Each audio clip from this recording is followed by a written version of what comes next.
Kasi naman ni Mami. Ayan, May gusto kong aminin sa'yo.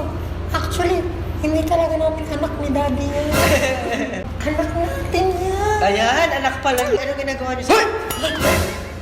Daddy! Mali ang iniisip mo! Hoy! Mali yung iniisip mo! Hoy! Wala pa ako sinasabi! Mali siya yung isip mo, hoy! Away Jun! Jun! Magpaliwanag ka! Bakit mo ginawa sa akin to? Bakit? Huwag mo saktan si Ma'am Sir, nagmamahalan lang kami, Sir! Sir! Daddy, hindi ko sinasadya. Patawarin mo.